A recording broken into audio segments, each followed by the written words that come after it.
the 7th of December, 1941. The smoke over Pearl Harbor is not just the funeral pyre of the Pacific Fleet. It is the physical manifestation of a strategic paralysis. For the American people, the day that will live in infamy is one of shock and rage. But for the men in Washington, the admirals and generals analyzing the smoking ruins of Battleship Row, the dominant emotion is cold, mathematical fear. Japan has not just crippled the American Navy, it has seized the initiative. It has kicked open the door to Asia, and in the dying light of that Sunday, a terrifying momentum is building. The industrial might of the United States, the arsenal of democracy, is sleeping, and Japan has just proven it can strike that arsenal, seemingly at will. This story is not truly about the minimal damage that 16 B-25 bombers would eventually inflict upon Tokyo. It is not about factories destroyed or fires started. This is the story of a psychological imperative. It is about how a mission, deemed suicidal by conventional military logic and impossible by the laws of engineering, became the single most important symbolic pivot of the Pacific War. It was an act of audacious, desperate defiance that served two functions. It proved to a shattered and retreating America that it could strike back, and it proved to an increasingly arrogant imperial Japan that it was not times sacred, not invincible, and not beyond the reach of retribution. In the White House, President Franklin D. Roosevelt was consumed by this need for a response. He was not just a wartime president, he was the nation's chief morale officer. As the reports of Japanese advances stacked up, his resolve hardened. In the days following Pearl Harbor, he met constantly with his Joint Chiefs of Staff, General George C. Marshall, Admiral Ernest King, and General Hap Arnold of the Army Air Forces. The public mood was darkening, shifting from stunned silence to frantic calls for vengeance. But America had nothing to strike times with asterisk. The Philippines were collapsing. Guam and Wake Island were gone. There were no forward bases. Roosevelt, however, was insistent. He did not ask if it was possible. He demanded that it times be made times possible. At a meeting of the Joint Chiefs on the 21st of December 1941, Roosevelt made his directive clear. He wanted a plan to bomb Japan itself. And he wanted it now. According to General Arnold's own memoirs, the president was very insistent. He wanted to know, flatly, if there was some way, any way, that we could carry the war to Japan. This was not a strategic request. It was a political and psychological necessity. America needed a headline. It needed to demonstrate, to its allies and to itself, that Pearl Harbor was not the end, but the beginning. In Tokyo, the mood could not have been more different. Admiral Isoroku Yamamoto, the brilliant gambling architect of the Pearl Harbor strike, was presiding over a string of victories that stunned even him. Yamamoto, unlike many of his contemporaries, had studied in America. He understood its industrial power. His entire strategy was predicated on a single desperate gamble, that a devastating opening blow would shatter American morale and force a negotiated peace before that industrial power could be mobilized. He wrote in his personal letters that he feared he had awakened a sleeping giant, but his professional calculations told a different story. He believed he had bought, at minimum, a year of absolute dominance. His staff was euphoric, consumed by what would later be called shoko, or victory disease. They saw the American response as feeble, predictable, and crippled.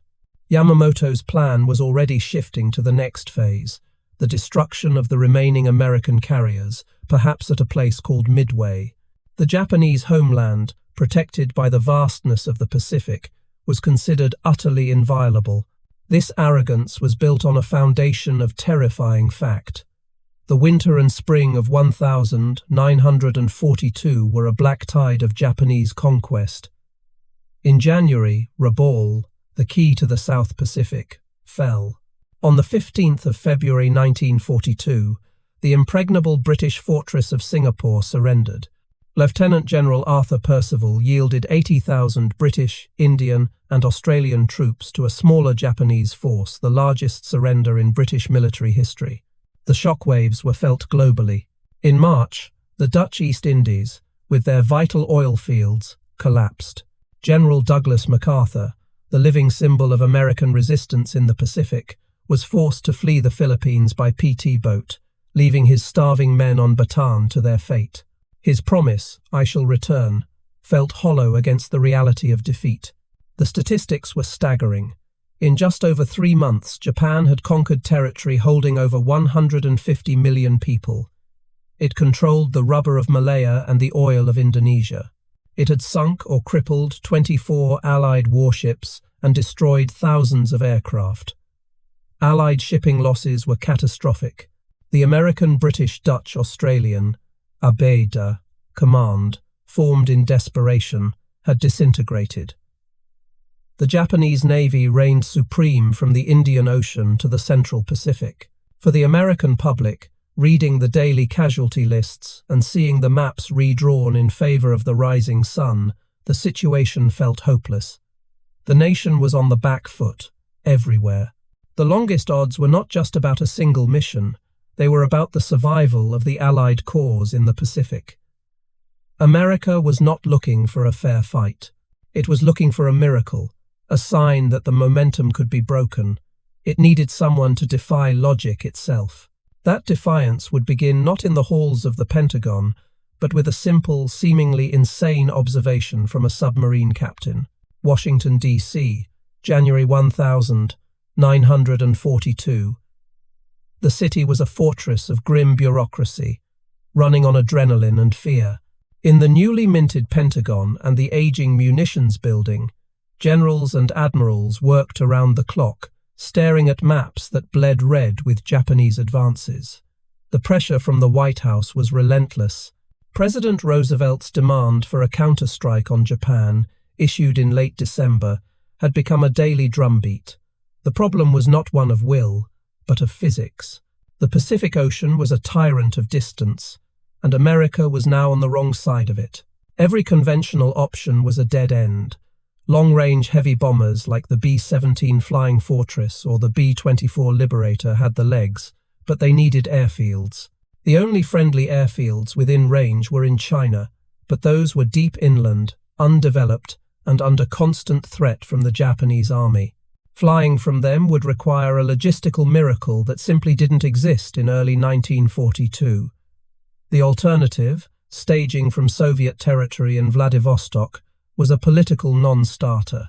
Joseph Stalin was locked in a death struggle with Nazi Germany and refused to provoke Japan, with whom he maintained a fragile neutrality pact. The U.S. Navy's carrier aircraft, like the TBD Devastator torpedo bomber or the SBD Dauntless dive bomber, were designed for fleet actions. They had a combat radius of barely 200 miles, useless for a strike on a homeland protected by thousands of miles of ocean. The solution, it seemed, was nowhere. The problem sat on the desk of the formidable Admiral Ernest J. King, the newly appointed Commander-in-Chief, U.S. Fleet. King was a brilliant, abrasive, and ruthless man. He detested the Japanese and was obsessed with finding a way to strike them. But he was also a pragmatist. His carriers were the only offensive weapons he had left, and he would not risk them on a fool's errand. The idea, when it finally came, arrived not with a thunderclap, but as a quiet observation. On the 10th of January 1942, Captain Francis S.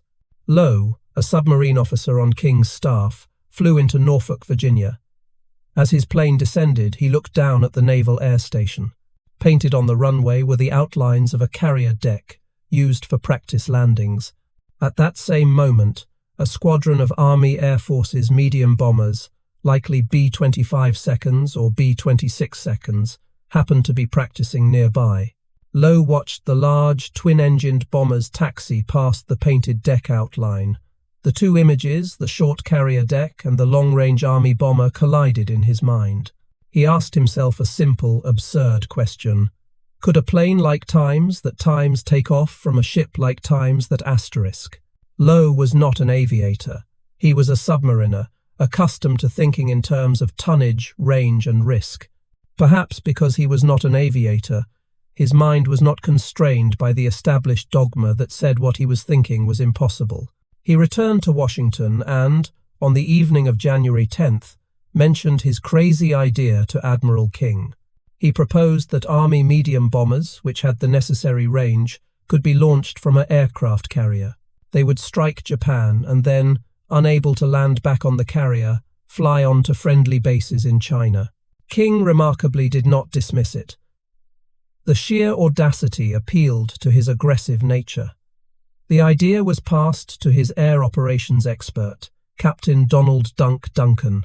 Duncan, a brilliant naval aviator, ran the initial numbers. He looked at the specifications of the new Times Hornet * class carriers. Their flight decks were approximately 820 feet long. He then looked at the Army's available medium bombers.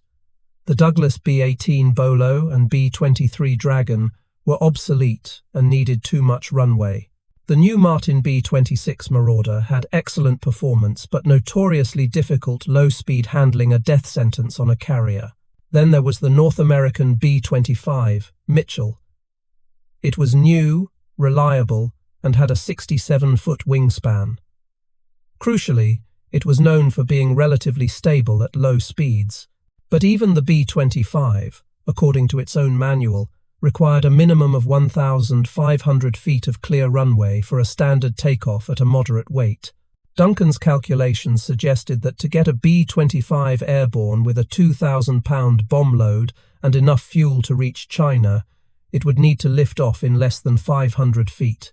The math was stark. The plane's wingspan was so wide, it would clear the carrier's island superstructure by only a handful of feet. It was, by every metric, impossible. But impossible was precisely what Washington needed. King, now intrigued, presented the concept to General Henry Hap Arnold, Chief of the Army Air Forces. Arnold was under the same immense pressure from Roosevelt.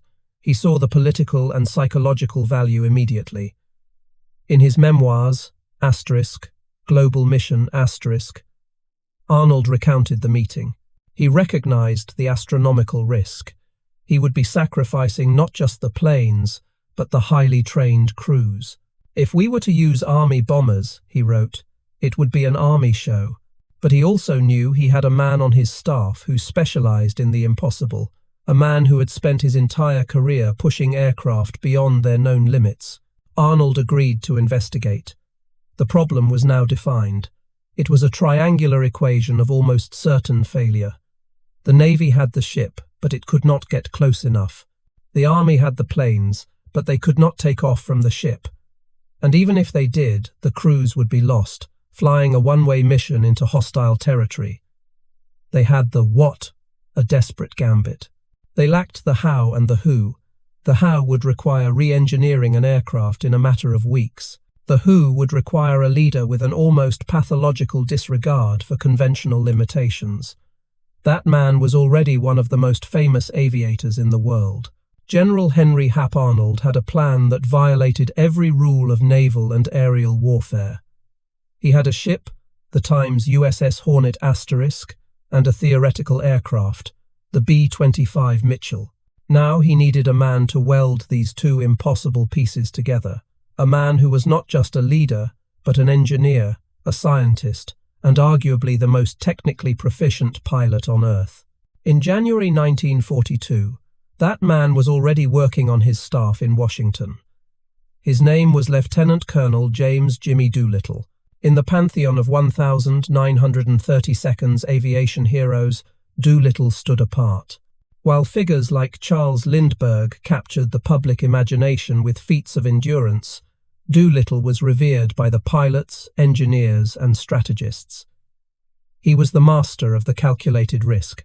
He was not a daredevil, he was a scientist who flew. By 1942, he was 45 years old, considered ancient for a combat pilot, but he possessed a resume that was, and remains, unique in the history of flight. He was a man who had systematically conquered every known limitation of aviation, one by one. To understand why Doolittle was the only choice, one must look at his past. His legend was built on three pillars. The first was his pure, animalistic skill as a pilot.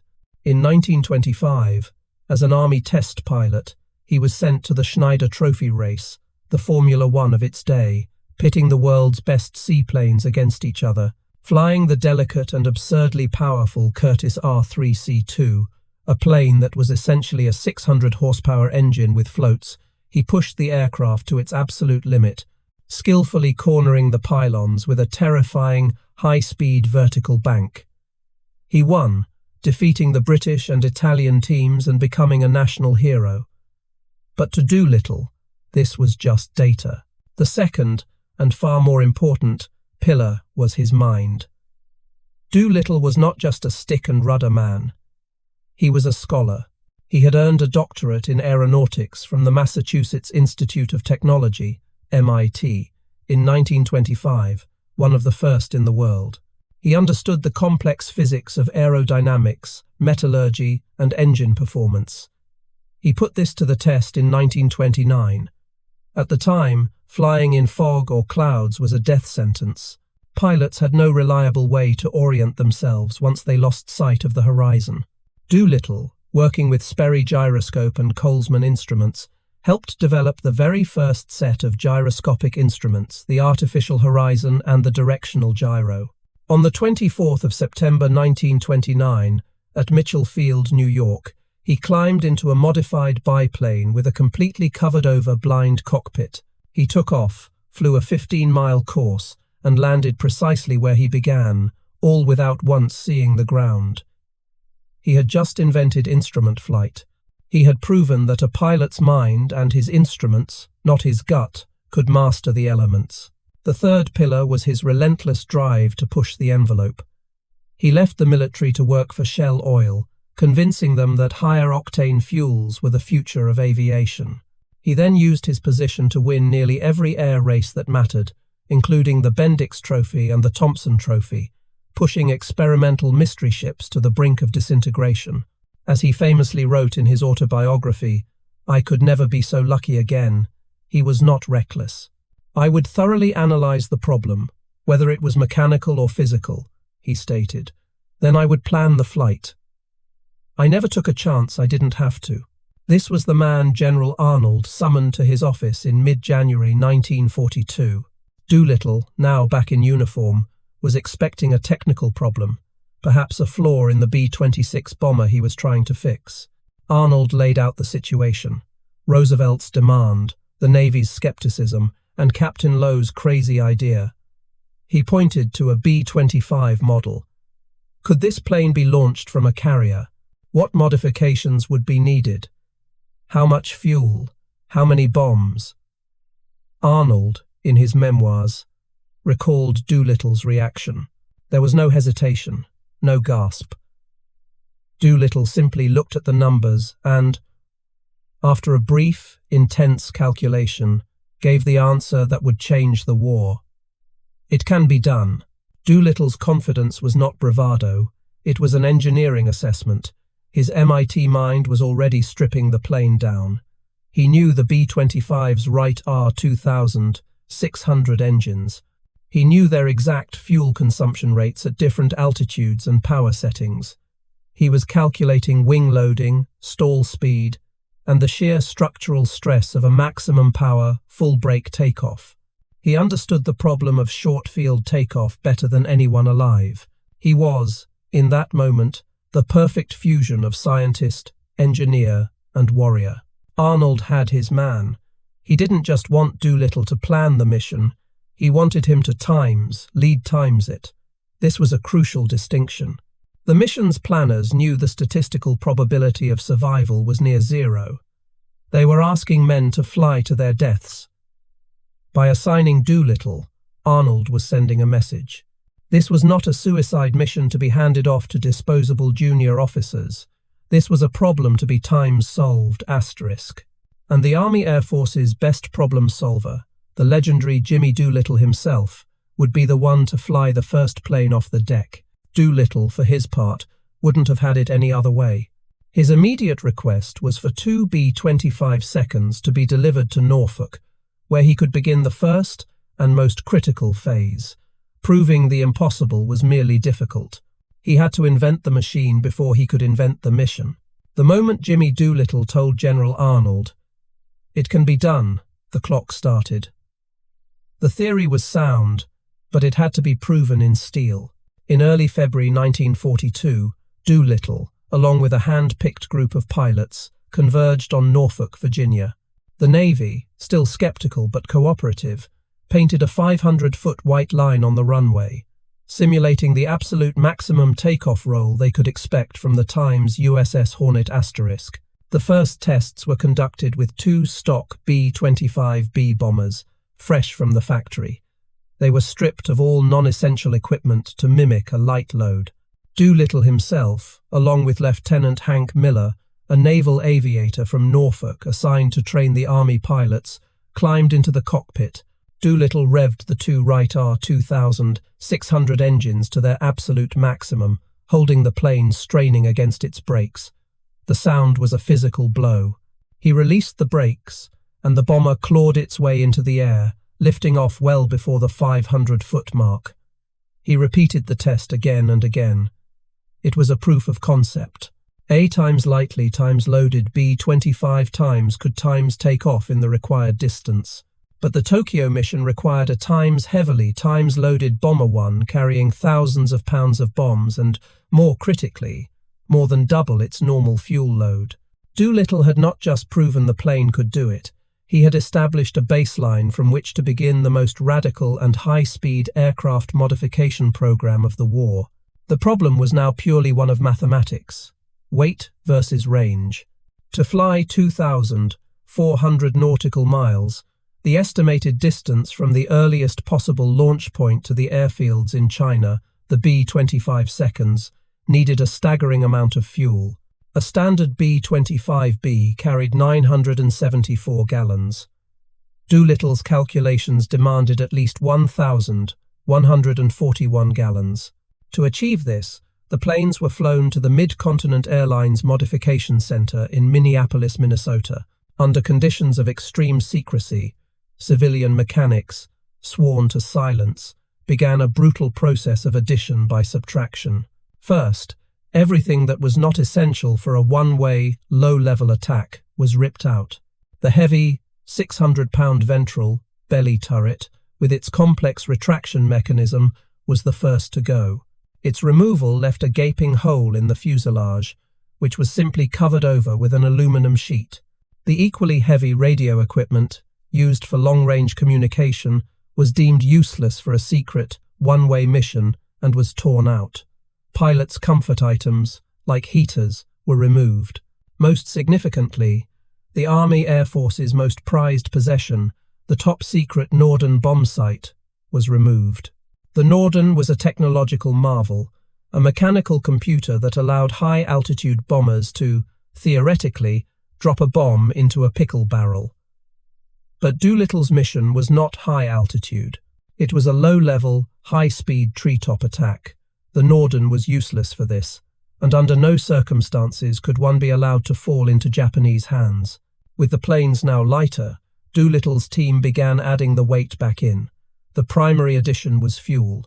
The main fuselage tank was supplemented by a massive 267-gallon collapsible neoprene bladder tank installed in the crawlway above the bomb bay. Another 160-gallon bladder was placed times in times the bomb bay itself, leaving just enough room for the bombs. Finally, a 60-gallon tank was installed in the rear fuselage, replacing the space where the ventral turret's gunner had sat. In total, the modified B-25 now carried 1,141 gallons of aviation gasoline, a 75% increase over its standard load. To ensure the engines could survive the long flight, special de-icers were fitted to the wings and tail, and anti-icers to the propellers equipment not standard on B models, intended for coastal patrol. The removal of the Norden bomb sight created a new problem: how to aim the bombs. The solution was a perfect example of Doolittle's practical genius. He tasked one of his pilots, Captain C. Ross Greening, with inventing a new bomb sight.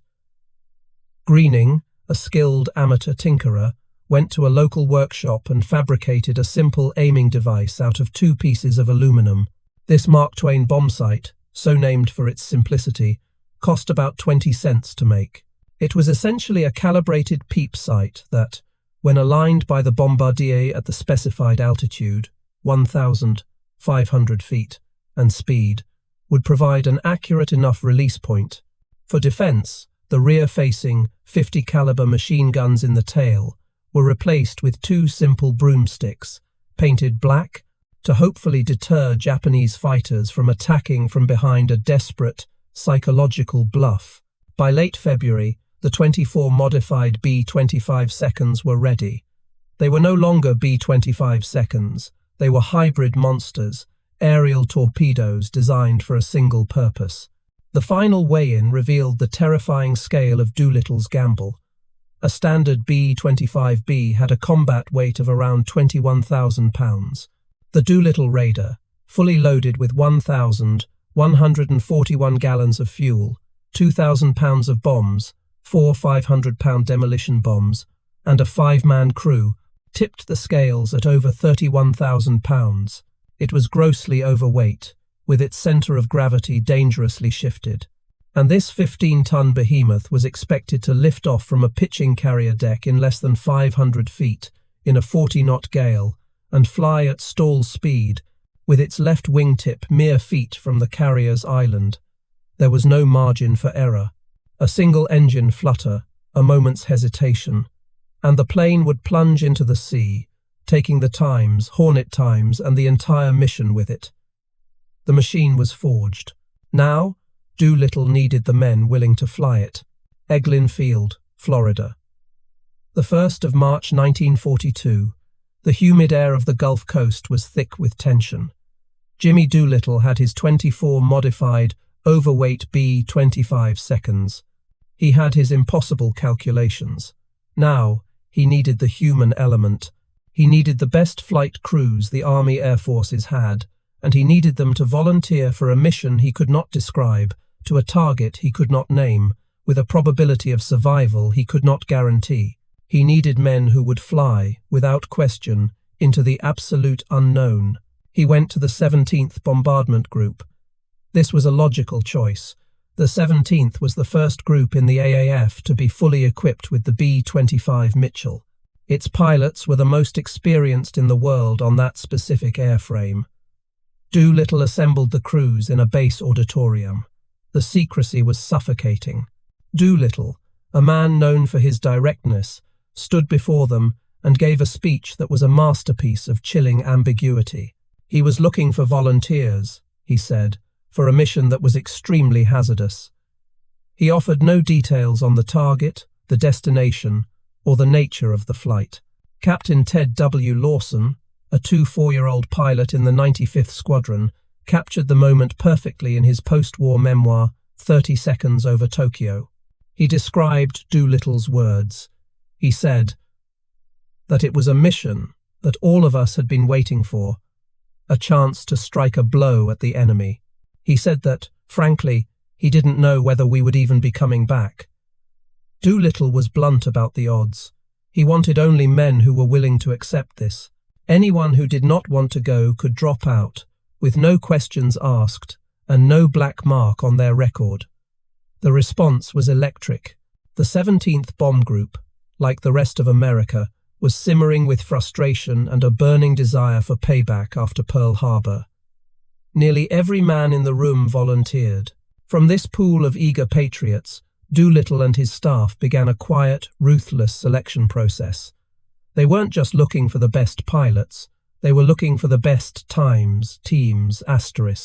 The 5-man crews, pilot, co-pilot, navigator, bombardier, and engineer-gunner had to function as a single organism under unimaginable stress. Doolittle personally interviewed the crew commanders, assessing their temperament as much as their skill. The 80 men who were ultimately chosen were a cross-section of 1,942 America.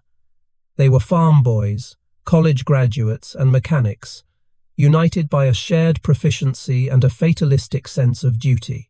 There was Captain C. Ross Greening, the pilot from the 34th Squadron, who had already proven his ingenuity by inventing the Mark Twain bomb sight.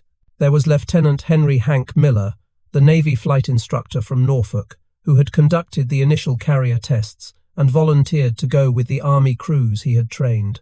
There was Corporal Jacob de Shazer, a bombardier who, after hearing of Pearl Harbor, had been consumed by a deep-seated anger toward Japan.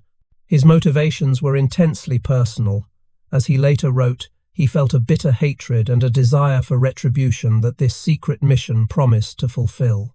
And there was Ted Lawson, pilot of the plane he would later christen the Ruptured Duck.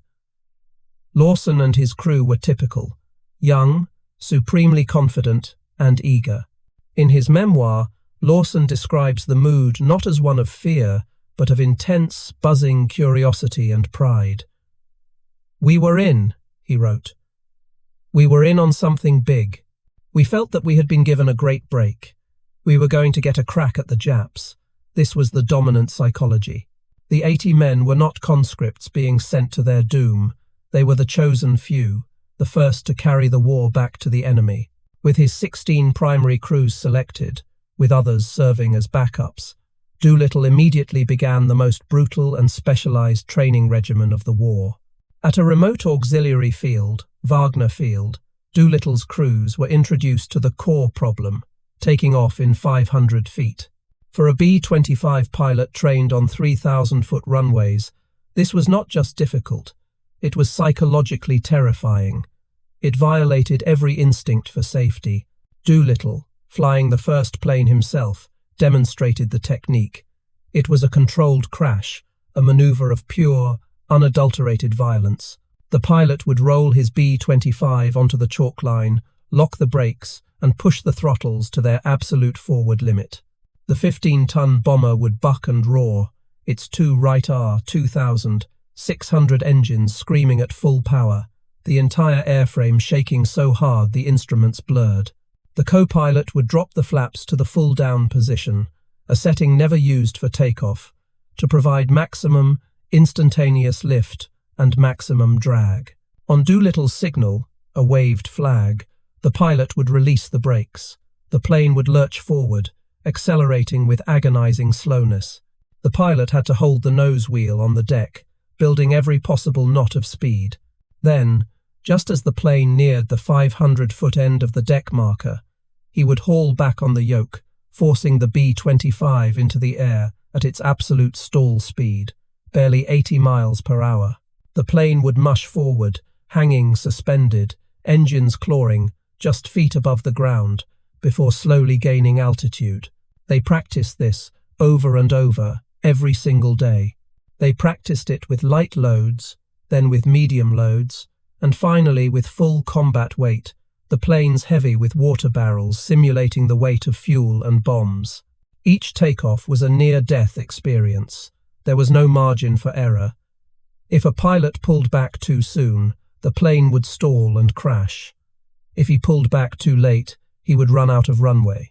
They became, in 3 weeks, the 16 best short-field B-25 pilots on the planet.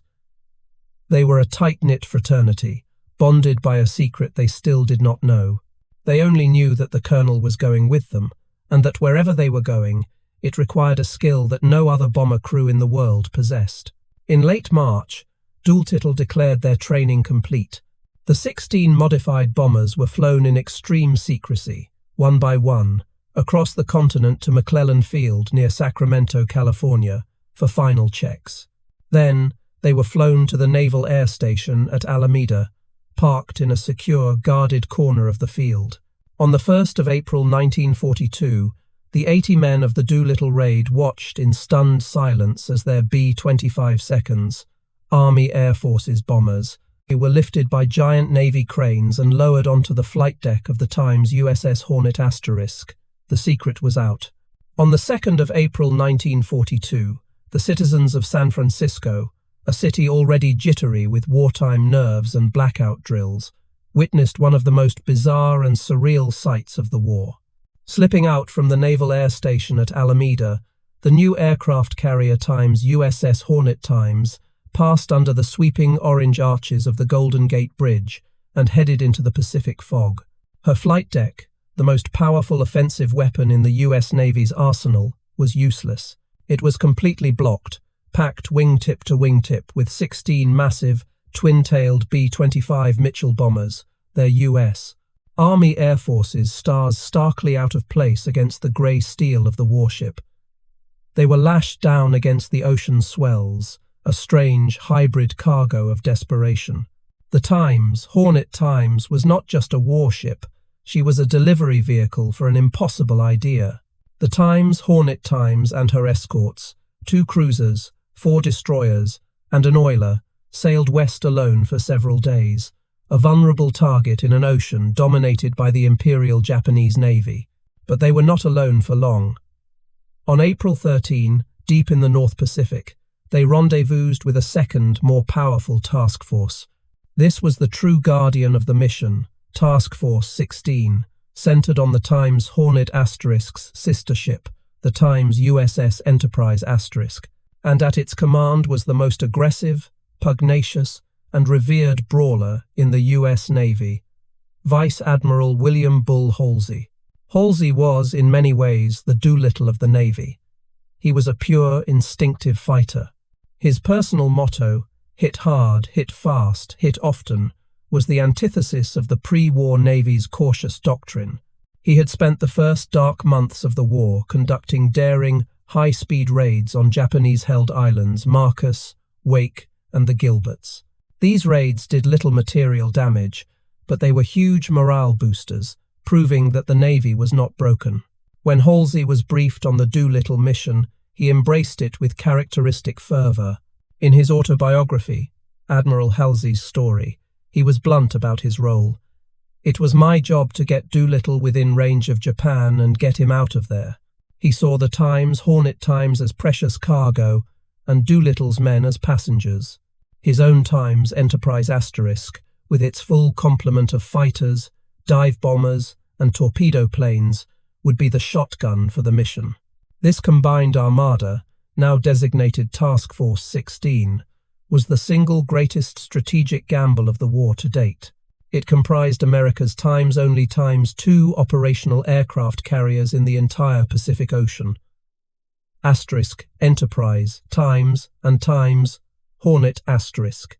Protecting them were 4 heavy cruisers, including the Times USS Northampton Times and Times USS Salt Lake City Asterisk, 8 destroyers, and 2 fleet oilers to refuel the thirstier task force at sea.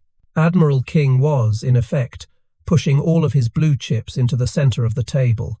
If this task force was discovered by the Japanese fleet, specifically by Admiral Nagumo's Times Kido Butai Times, the carrier strike force that had hit Pearl Harbor, it would be annihilated. The loss of Times, Enterprise Times, and Times Hornet Times would not just end the Doolittle Raid. It would effectively end the American war effort in the Pacific for at least a year. For the 80 Army raiders crammed aboard the Times, Hornet Asterisk, the first few days at sea were a special kind of misery. These men were pilots and aircrew, not sailors. They were housed in the cramped, windowless berthing compartments deep within the ship, handed off to the care of the Navy crews who viewed these passengers with a mix of awe and pity. The North Pacific in April is a place of monstrous swells and freezing gales. The ships pitched and rolled relentlessly. As Ted Lawson documented in 30 Seconds Over Tokyo, the Army men, almost to a man, became violently seasick. They lived on crackers and water, trying to find their sea legs while practicing aircraft recognition, listening to lectures on naval protocol, and endlessly studying their target maps which, to their frustration, had no names. They knew they were going to war, but they still didn't know times where asterisk. Doolittle had maintained perfect secrecy. The men speculated endlessly. Was it the Philippines? Wake Island? Finally, a few days after the rendezvous with Times Enterprise Asterisk, Doolittle's voice came over the Times Hornet Asterisk's 1MC intercom system, ordering all Army personnel to the flight deck. The wind was howling, and the men huddled around their commander. Doolittle, standing on the deck of a heaving warship in the middle of the Pacific, finally revealed the secret. For the benefit of all you men, he announced. "We are going to bomb Japan." Lawson described the reaction as an explosive, penetrating roar. It was a cathartic, primal cheer that cut through the wind. All the seasickness, the brutal training, the secrecy, it all made sense. They were going to do what every American dreamed of doing. They were going to hit Tokyo. Doolittle then passed out Japanese medals that a friend had procured, telling the men to wire them to their bombs. The mood of the task force was now set. It was a single, unified weapon, sailing under strict radio silence, deeper and deeper into enemy-controlled waters. Every man, from Admiral Halsey on the Times Enterprise Asterisks bridge to the lowest engine room mechanic on a destroyer, knew their only defense was speed and surprise. They were a ticking clock, and with every day, they sailed closer to the Japanese picket line. The 18th of April 1942, 3 local time, Task Force 16 was a ghost, ploughing through mountainous seas 650 nautical miles from the coast of Japan. The wind was a solid wall, a force 6 gale that sent freezing spray lashing across the flight decks. On the bridges of the Times, Enterprise, Times and Times, Hornet asterisk, men clung to their stations, their eyes raw from staring into the blackness. This was the most dangerous water on Earth, inside the perimeter patrolled by the Imperial Japanese Navy's picket boat line. The plan, developed by Doolittle and the Navy, was to push on until dusk, closing the distance to 450 nautical miles before launching the bombers. A night launch was considered, but Doolittle, the master of instrument flight, had wisely vetoed it. A night takeoff from a pitching deck was suicidal. The plan was to launch at sunset, fly through the night, and arrive over Tokyo at dawn. The tension was a physical thing. Every man on every ship knew that their survival depended entirely on remaining invisible. The task force was a blind giant, unable to use its powerful search radar for fear the electronic emissions would be detected by Japanese listening posts. They were relying on eyesight alone.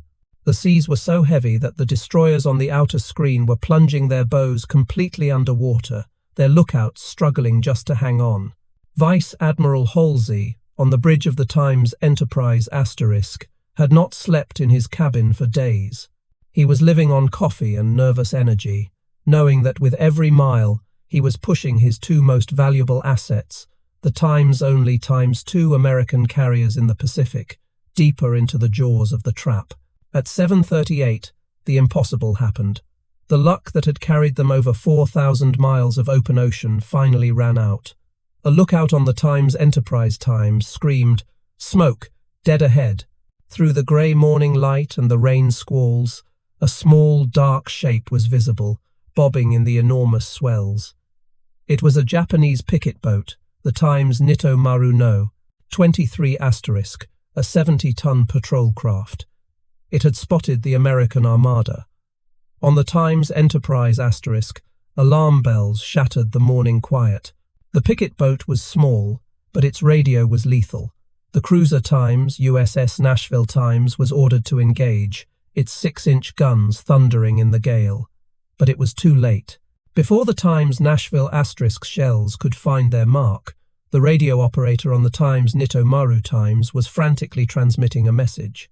On the Times Enterprise asterisk, radio intercept operators heard it clearly. 3 enemy carriers. Position. Course. The picket boat's crew had misidentified the task force, but the core message was sent. The surprise was gone. On Halsey's bridge, the atmosphere was electric. This was the moment every man had dreaded. Japanese radio stations were already repeating the Times Nito Maru asterisk's warning. Within minutes, perhaps an hour, Admiral Yamamoto would know their exact location. Land-based bombers from Japan and, worse, Nagumo's carrier fleet would be scrambling to intercept and annihilate them. Halsey had a binary choice, and he had to make it in seconds. He could abort the mission, turn his priceless carriers, and run for the open ocean, saving his ships but failing the mission. Or he could launch the planes. This was the point of no return. Halsey, true to his nature, did not hesitate. He looked at the chart. They were 650 nautical miles from Tokyo, not the planned 450, not even the emergency 500. This was a full 200 nautical miles, over 230 land miles, further out than Doolittle had calculated for. Halsey knew exactly what this meant. He was ordering 80 men to fly to their deaths. He turned to his staff. "It's now or never," he growled. He ordered a signal flag raised on the Times Enterprise Times and a message sent by flashing light to the Times Hornet asterisk. Launch planes. To Doolittle and his gallant command. Good luck, and God bless you. On the Times Hornet asterisk, Doolittle had seen the picket boat and heard the Times Nashville asterisk's guns. He knew what was coming. When Halsey's message arrived, it was not a surprise. It was a death warrant. His meticulous calculations, the razor-thin fuel margins, the carefully planned arrival in China, all of it was gone, thrown overboard with the Japanese warning. He gathered his 16 crews on the flight deck, the wind tearing at their flight suits. He held no illusions. He told them flatly, "It's my belief that we will not have enough fuel to reach the Chinese coast, but we are going to bomb Tokyo." This was the mathematical hammer. The B-25, loaded to 31,000 pounds, burned fuel at a prodigious rate, especially at low altitude. Those extra 200 nautical miles represented more than an hour of flying time, an hour they simply did not have. Every man on that deck, from Doolittle to the lowest-ranking gunner, now understood the mission had changed. It was no longer a strike times and times an escape. It was just a strike. They were 80 men, 13 hours from their target, with only 12 hours of fuel. They would drop their bombs and then, one by one, their engines would sputter and die over the hostile waters of the East China Sea or the mountains of occupied China. There was no debate. There was no hesitation. This was the moment for which they had trained. Doolittle, turning his back to the wind, walked toward his plane, the number 1 B-25 at the very front of the deck. He turned to the Times Hornet asterisk's commander, Captain Mark Mitcher, and shook his hand. Then he climbed into the cockpit. On the ship's intercom, a new, frantic order blared, cutting through the howl of the wind. "Army pilots, man your planes. Army pilots, man your planes." The scramble was on. The flight deck of the Times, USS Hornet Times, at 8 on the 18th of April 1942, was arguably the most dangerous 800 feet on the planet. It was a scene of controlled, desperate chaos. The ship was in a full-blown gale, battling 40-foot swells that sent green water crashing over the bow. The deck was a slick pitching runway, heaving up and down, while a 40-knot wind ripped across it at a 45-degree angle, threatening to push the bombers straight into the sea. For Jimmy Doolittle, sitting in the cockpit of the first B-25, the usable runway from his wheels to the bow was 467 feet. His 15-ton, grossly overweight bomber, loaded with fuel and bombs, was designed to take off in 1,500 feet. The numbers were a death sentence. At 8:20, Doolittle was ready. He pushed his throttles to the firewall. The two Wright R-2600 engines screamed, a sound of pure protest, as the plane strained against its brakes, the entire airframe shaking violently. On the deck in front of him, the Navy launch officer, Lieutenant Hank Miller, the same man who had trained them at Eglin, was timing the ship's pitch. This was a feat of pure seamanship. He had to launch Doolittle at the absolute peak of an upswell to give the plane the best possible angle of attack. Miller watched the bow plunge into a trough, then rise, streaming water. As it reached the apex, he whirled his arm, signaling "Go."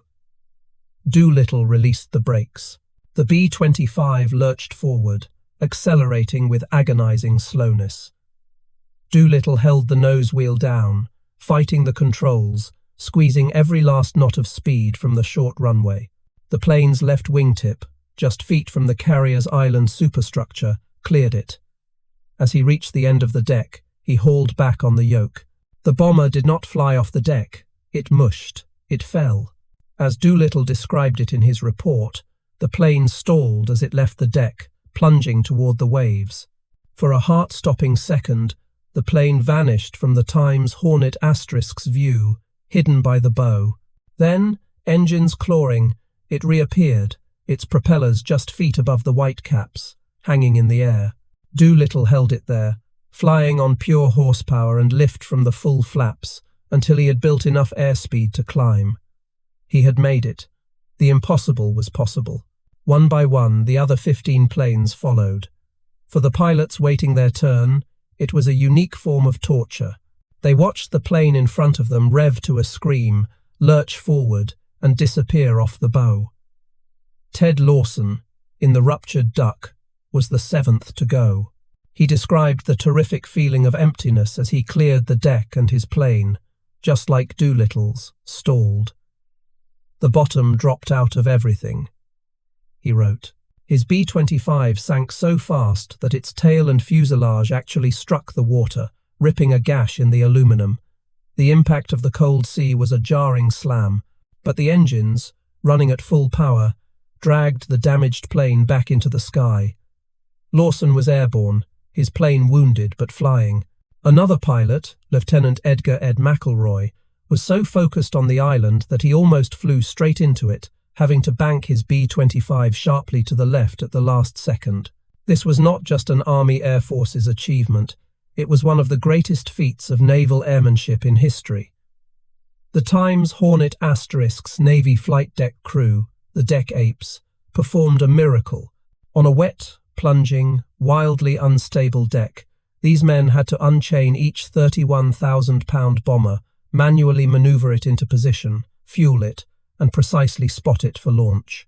They did this while dodging spinning propellers in a 40-knot gale, with the deck dropping out from under them. Any slip, any mistake, would have sent a B-25 careening into the island, starting a catastrophic gasoline fire and ending the mission.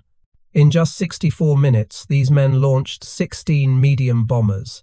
It was a feat of inter-service cooperation and raw courage that had never been attempted and would never be repeated.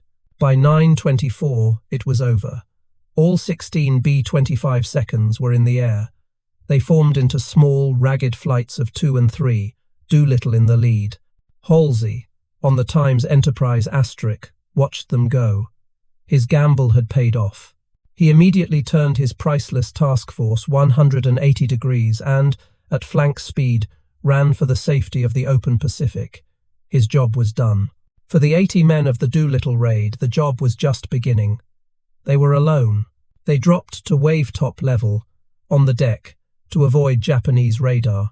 They were 80 men, 16 separate aircraft, racing the clock, their rapidly depleting fuel gauges, and the 650 miles of hostile ocean between them and their target, Tokyo. Around noon, after nearly 4 hours of flying on the deck, the coast of Japan materialized out of the haze. The 16 B-25 seconds, flying in small, scattered groups, had maintained perfect radio silence. They climbed to 1,500 feet, the altitude their simple Mark Twain bomb sights were calibrated for. What they saw was stunning. Nothing. The skies were empty. There were no interceptor fighters, no barrage balloons, no curtains of anti-aircraft fire. The Japanese High Command, despite the Times Nitomura asterisk's warning, had been tragically slow to react. They believed the warning was a diversion, or that any carrier raid would use short-range naval planes and strike at dawn. The appearance of large, twin-engined bombers in the middle of the day was so unexpected that the initial air raid warnings were fatally confused. Civilians on the ground and even some military observers mistook the B-25 seconds for their own aircraft, perhaps a new type of Japanese or captured Allied bomber on a training drill. Jimmy Doolittle, in the lead plane, was the first to arrive over Tokyo. He flew a calm, methodical pattern over the northern part of the city, his MIT mind assessing the targets just as he had planned. He was not here for terror, he was here for industry. He identified his primary objective, a large factory and munitions plant. His bombardier, Sergeant Fred Bramer, bent over the 20-cent metal sight, aligning the crosshairs. At 12:15 p.m., Bramer toggled the release. 4 500-pound bombs, 1 incendiary, 3 high-explosive fell away. A few seconds later, the B-25 shuddered as the bombs impacted below. Doolittle looked back and saw black smoke pouring from his target. The first bombs to ever strike the Japanese homeland had landed. The psychological barrier of imperial inviolability was, in that instant, shattered. The other planes followed, striking Tokyo, Yokohama, Nagoya, Osaka, and Kobe. This was not a concentrated, carpet-bombing raid. It was a series of 16 individual pinpricks designed to cause maximum psychological shock across the widest possible area.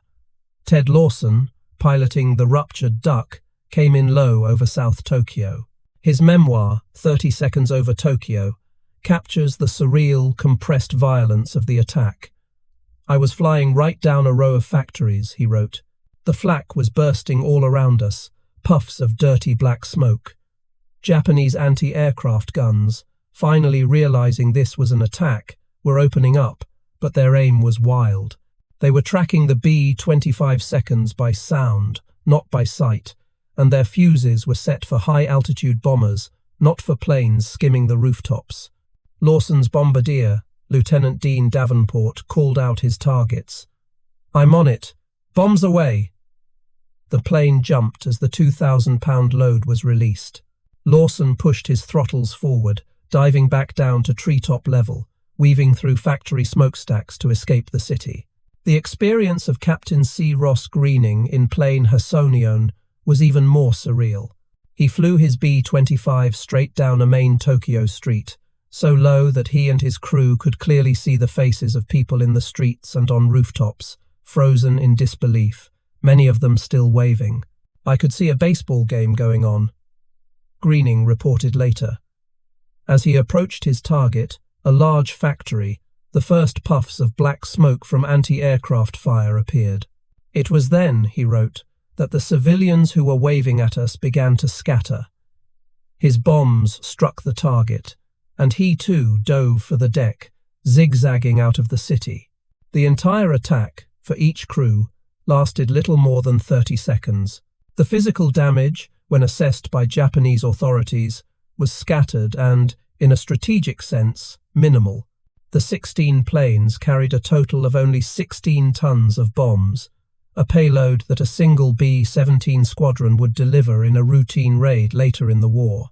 The raiders hit a diesel engine factory, a steel mill, an oil refinery, and several power stations. By sheer luck, one of the most significant hits was on the Yokosuka naval base, where bombs from one plane struck the Times Ryuho *, a light carrier under construction, delaying its launch. But this was not the point. The bombs were secondary. The true weapon was the Times Act times itself. The raiders had proven that Tokyo, the sacred capital, the home of the emperor, was vulnerable. As the B-25 seconds cleared the Japanese coast, heading southwest over the East China Sea, the pursuit finally began. Japanese fighters, scrambled in panic, clawed into the sky, but they were too late. Most of the bombers, flying at wave-top level, were already out of reach. A few, like Ted Lawson's, were engaged in brief, running gun battles, but the B-25 seconds 50-caliber machine guns were enough to keep the lightly armed fighters at bay. All 16 planes escaped Japan largely unscathed. The 30 seconds of the attack were over. Now, the 80 men faced their true, implacable enemy, the rapidly emptying fuel gauges, and the 1,000 miles of ocean and hostile territory that lay between them and their hope of sanctuary in China. The smoke rising over Tokyo on the 18th of April 1942 was thin and scattered. The fires were quickly contained. The physical damage, as Doolittle's crews had already surmised, was militarily insignificant, but as the last all-clear sirens wailed and then fell silent, they left behind a profound, stunned confusion. For the 7 million inhabitants of Tokyo, and for the 100 million people of the Japanese Empire, something fundamental had just been broken. The Doolittle Raid was not a physical attack, it was a psychological one. It was the why of the mission, and its impact would far outweigh any bomb damage. For the average Japanese citizen, the war had been a distant, glorious spectacle. Their armies were invincible, winning victory after victory across a vast new empire. The homeland itself was considered sacred, inviolable, protected not just by the Imperial Navy but by a divine, almost mystical barrier. Air raid drills were treated with a kind of bored contempt, a bureaucratic exercise for a threat that could never materialize. The journalist Michihiko Hachiya, who would later become famous for his diary from Hiroshima, was in Tokyo and captured this mindset. The prevailing attitude was that the enemy would never be so foolish as to even attempt a raid. When the B-25 seconds appeared, the confusion was total. The initial belief was that they were Japanese planes on a drill, or perhaps German allies showing off a new aircraft. When the bombs fell, that confusion curdled into a cold, terrifying realization. The sacred homeland could times be hit. The divine protection was a myth. This was the first hairline fracture in the national psychology of invincibility. It introduced a new, corrosive emotion into the Japanese homeland: fear. The government's response only amplified this. Official communiques were a masterpiece of panicked propaganda, claiming that 9 enemy planes had been shot down and that the damage was trivial. But people had seen the planes, all 16, fly away, largely unharmed. They had seen the smoke. The gap between the government's claims and the people's reality created the one thing a totalitarian state cannot abide: doubt. But the true cataclysmic impact was not on the street. It was inside the halls of Imperial General Headquarters, IHQ. For the military junta led by Hideki Tojo, and for the naval staff commanded by Admiral Osamu Nagano, the raid was an intolerable, personal humiliation. It was a colossal loss of face. They had stood before Emperor Hirohito and guaranteed the sanctity of the homeland. They had promised that the Imperial Navy's outer perimeter was impenetrable. In the space of 30 seconds, 16 American bombers had exposed that promise as a lie. They had flown, unmolested, over the Imperial Palace itself. The Emperor was now a target. This failure was a strategic disaster. The Japanese army, which was responsible for air defense of the homeland, was incandescent with rage, blaming the Navy for letting the carriers get through. The Navy, in turn, was humiliated that its picket line had been breached. The immediate concrete military consequence was a strategic reversal of staggering proportions. The army, obsessed with preventing a repeat embarrassment, was forced to pull 4 of its most elite fighter groups, veteran units flying modern Ki-43 and Ki-44 interceptors, from active fronts in China and the South Pacific. These were not reserve units. These were frontline squadrons, desperately needed to support the ongoing offensives. They were recalled to Japan to sit on airfields, flying defensive patrols against a nuisance raid that had already left. Doolittle's 16 B-25 seconds had effectively grounded hundreds of Japan's best fighters, weakening their offensive power across the entire theatre, all to protect the face of the High Command. This, however, was only the first domino. The second, and far more fateful, was what happened within the Imperial Navy. Admiral Isoroku Yamamoto, the architect of Pearl Harbor, had been arguing for months for a final, decisive battle to destroy the American carriers. The more conservative naval general staff in Tokyo had resisted, preferring a slower, island-hopping advance to the south. The Doolittle Raid ended that debate overnight. Yamamoto now had the ultimate, undeniable argument. He went to the general staff and, in effect, laid down an ultimatum. The American carriers, he argued, were a dagger pointed at the Emperor's throat. They had proven they could and would strike the homeland. Unless they were found and destroyed, this humiliation would be repeated. The Doolittle Raid, he insisted, was a disgrace that must be avenged. The stunned, humiliated Naval Command had no counter-argument. They approved Yamamoto's complex, high-risk plan to lure the American carriers into a trap. The target he chose for this trap was a tiny, strategically insignificant atoll in the middle of the Pacific. a place chosen specifically because he knew the Americans would be forced to defend it. The Doolittle Raid had given Yamamoto the political capital he needed to launch the most ambitious naval offensive in history. The target was Midway. The attack was over. The survival had just begun. As the 16 B-25 seconds flew southwest over the East China Sea, they were consumed by a new, far more lethal enemy. The sun set, plunging them into a moonless, turbulent night. They were flying directly into a ferocious storm front, a maelstrom of lashing rain and lightning that tossed the medium bombers like leaves. Inside the cockpits, the pilots fought to control their planes, their hands cramping on the yokes.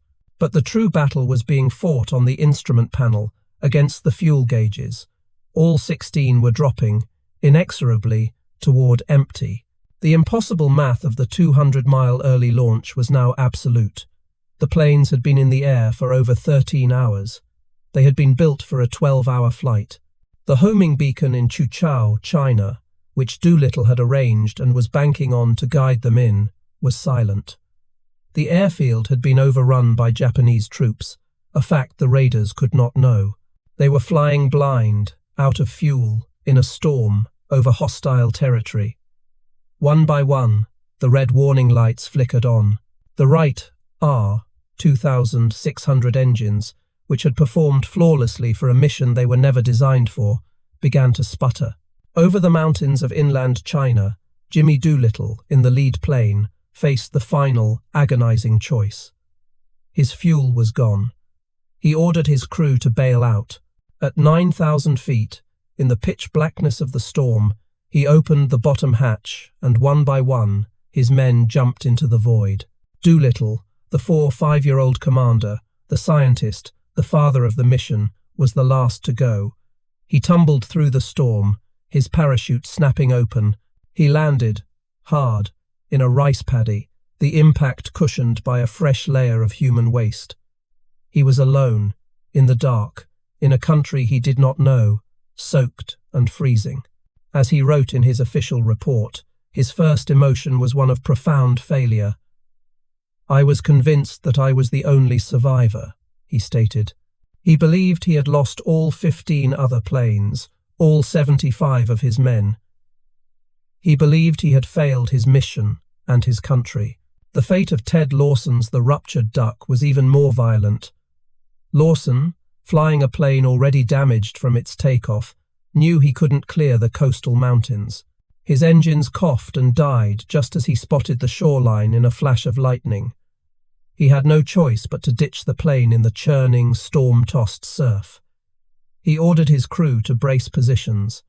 As he wrote in 30 Seconds Over Tokyo, the impact was a sound like a giant tearing a sheet of metal, a terrific, crashing, splintering, tearing, grinding noise. The plane cartwheeled in the waves, breaking apart, the cockpit filling instantly with raging water. The crew was shattered. Lawson's left leg was laid open to the bone. His co-pilot was gravely injured. They were alive, but just barely, washed up on a hostile beach. Of the 16 planes, 15 either crash-landed or were abandoned by their crews over China. The 16th plane, low on fuel and with a faltering engine, headed for the nearest landmass, which happened to be Soviet territory. The pilot, Captain Edward York, landed his B-25 at an airfield near Vladivostok. The crew was immediately interned by the officially neutral Soviets. They would spend more than a year as diplomatic prisoners before being escaped in a staged border crossing into Iran. For the crews in China, the ordeal was a lottery of fate. Doolittle, Lawson, and 62 other raiders were found, not by Japanese patrols, but by friendly Chinese. In one of the great, tragic ironies of the raid, these men, who had landed in some of the most remote and impoverished parts of China, were treated as heroes. Chinese guerrillas, local villagers, and Christian missionaries, most notably Reverend John Birch, an American missionary who spoke fluent Chinese, risked everything to save them. They carried the wounded Ted Lawson on a makeshift stretcher for miles, hiding them in barns and huts, passing them from village to village, just ahead of the advancing Japanese patrols. But 8 men were not so lucky. The crews of two planes, those piloted by Lieutenants Dean Hallmark and William Farrow, were captured by Japanese forces. The price of the raid was about to be paid in blood. The 8 captured raiders were held in horrific conditions, tortured for information, and subjected to a sham war crimes trial in Shanghai. The Japanese, infuriated by the raid and desperate for a scapegoat, accused them of inhumane bombing of civilians. All 8 were sentenced to death.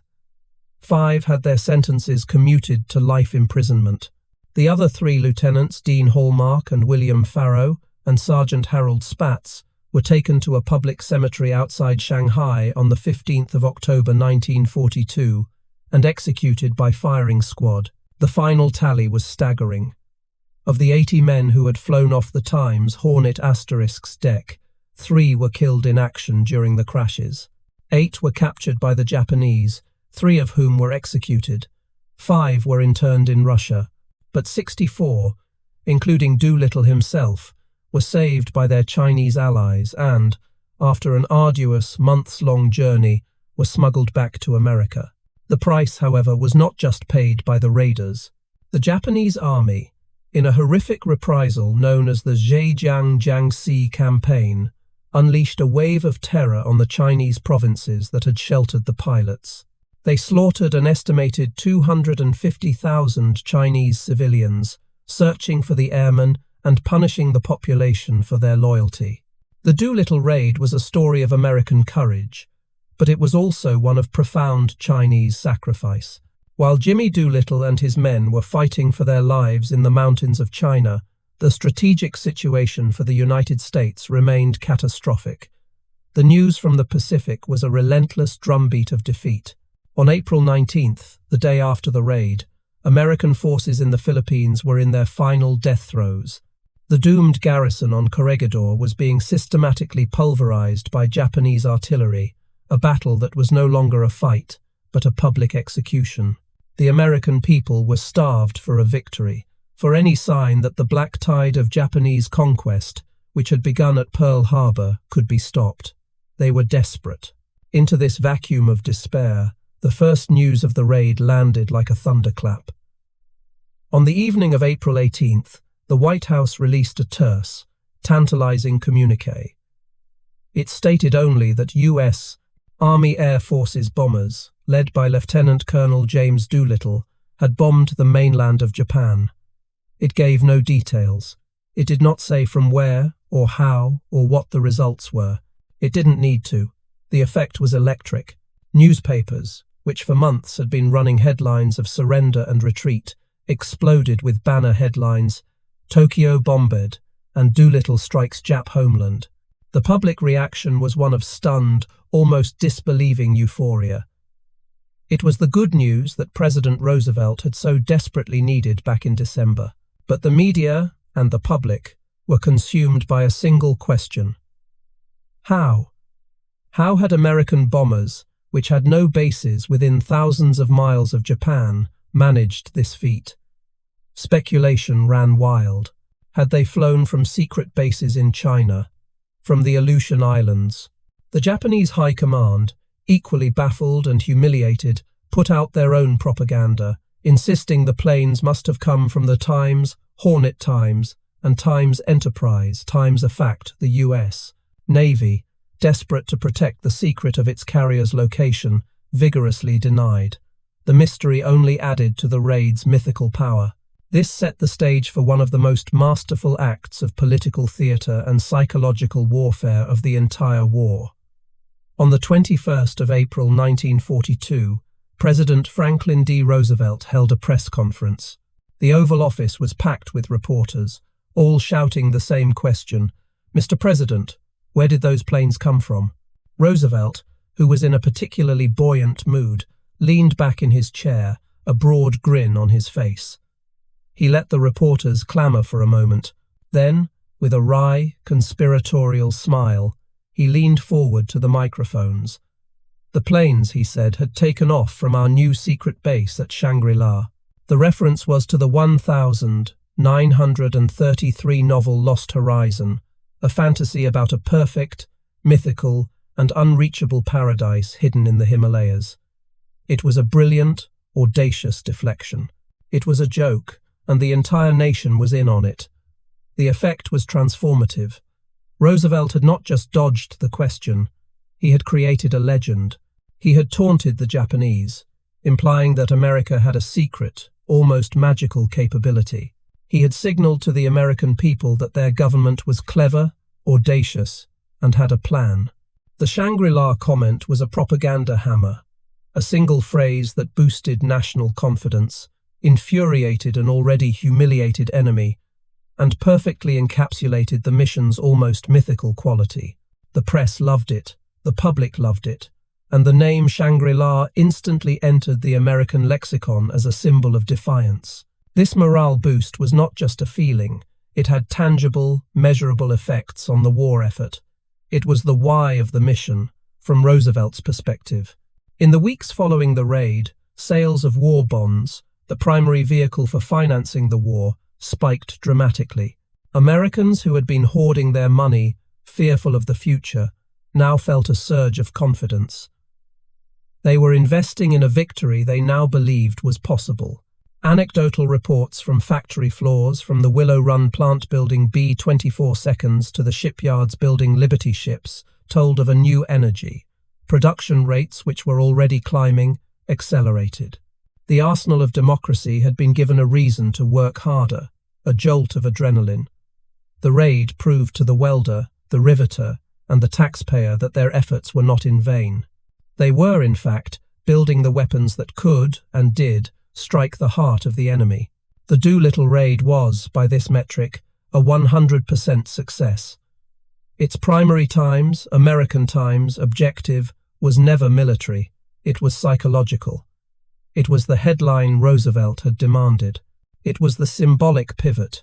It broke the narrative of defeat and replaced it with one of heroic, audacious defiance.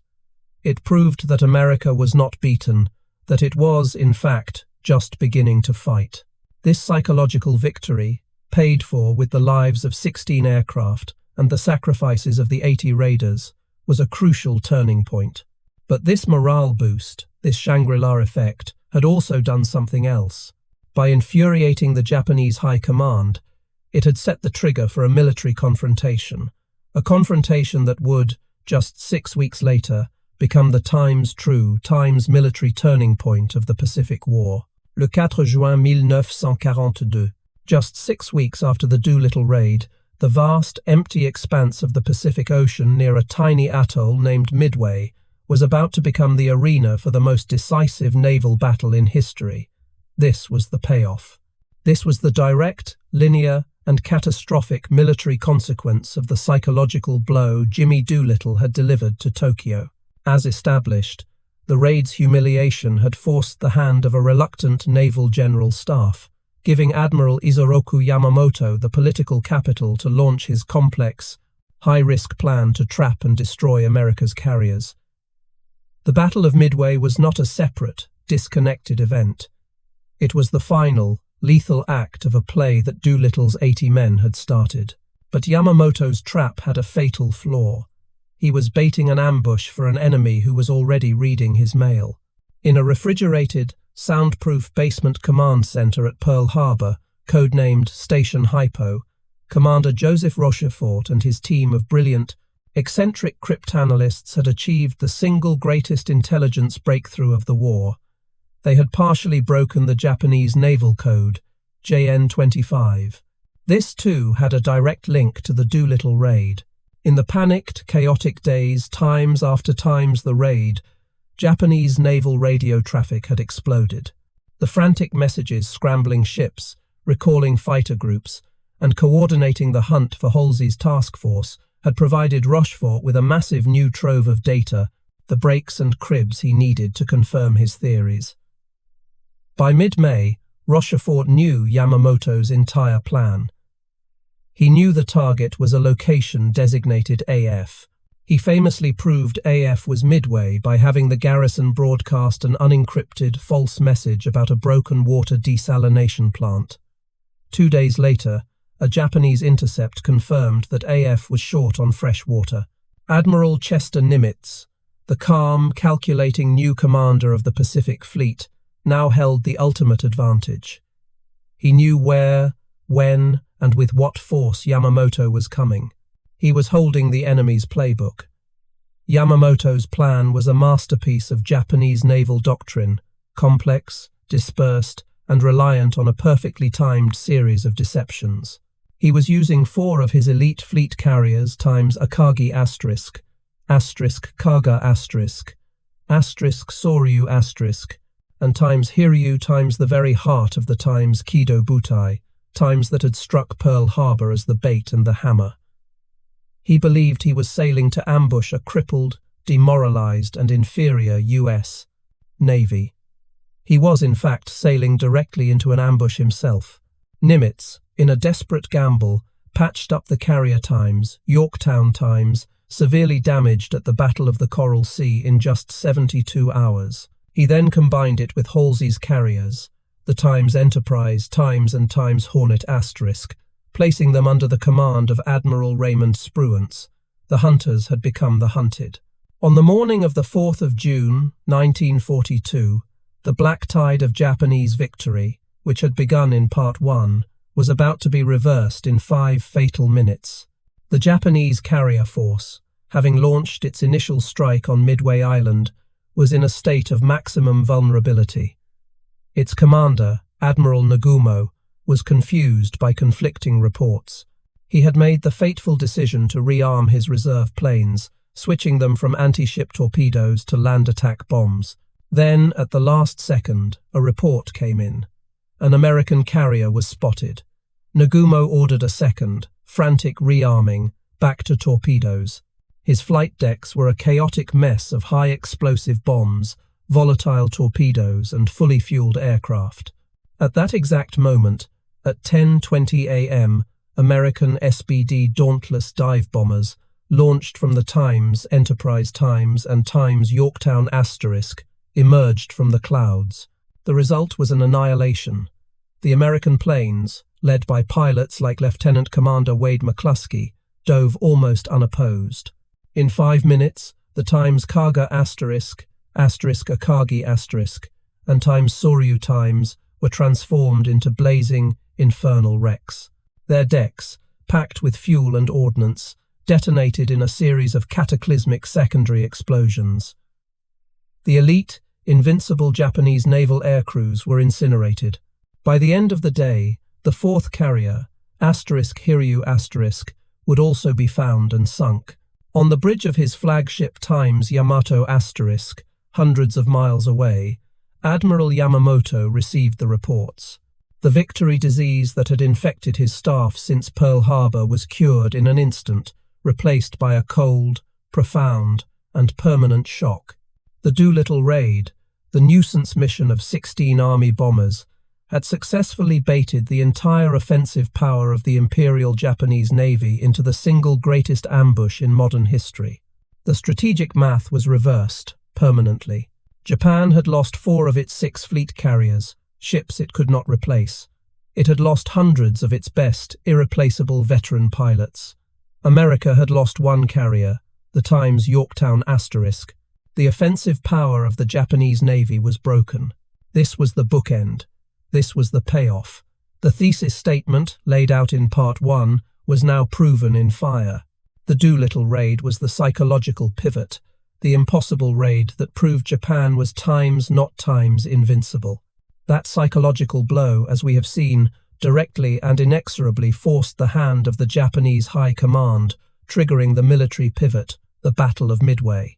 The 80 men who flew off the Times Hornet asterisk's deck, who faced their own fuel gauges and the storms over China, had not just given America its morale back. They had set the trap that would, just 48 days later, change the entire war.